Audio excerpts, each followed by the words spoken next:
Authority updated its rider guidebook back in February. WGXA news reporter William Bazone is here live with us in studio tonight to share her story. Good evening, William. Gloria Ruth, good evening. Annette Sheely called me last week after hearing some of my previous stories about the Macon Transit Authority and wanted to share one of her biggest concerns, not being able to ride with her four-legged friends. Annette Sheely lives in Lake Wildwood with 7 children of her own. Who am I missing? Moochie? Yep.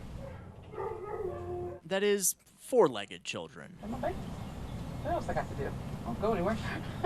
Sheely is legally blind, which can make it difficult to get around. While she doesn't have a service dog to assist her, I live by myself. I have no family. I rely on paratransit, and that's how I get my dogs to the vet. But recent policy changes to the MTA's paratransit rider handbook is turning Sheely's world upside down. In Section 4 of February's updated manual, it states that emotional support or comfort animals are not considered service animals by the U.S. Department of Transportation's ADA requirements. So what are you going to do now? I mean, now that dogs aren't allowed on... That is very scary for me.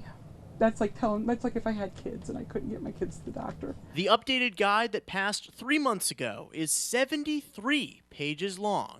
Much different than the MTA's previous rider handbook. Short and sweet. This is the rules. This is how you apply. This is what it encompasses, and this is what we allow. While the definition of comfort animals remains the same, previously the MTA allowed non-service animals to ride the bus if they remained in small cages or kennels. Sheely shared an email that she sent to MTA CEO Craig Ross on Wednesday expressing her disappointment with these changes. Ross replied, stating in part, quote, "Our paratransit division will be honored to take you any place you need to go within our service area, but not your pet to the vet. You have other options available to carry your pet to the veterinarian." Sheely said she's thankful for the services the MTA does offer. However, the world works better with kindness and sensitivity, not with arbitrary and adversarial rules that are just meant to dissuade riders.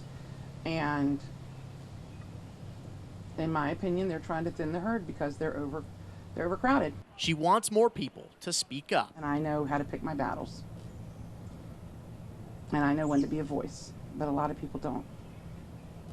And I think they're counting on that.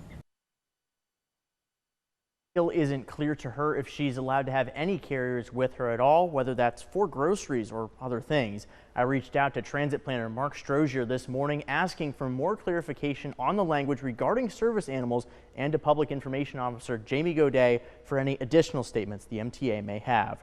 Reporting live in studio, I'm William Bazone for WGXA News at 11.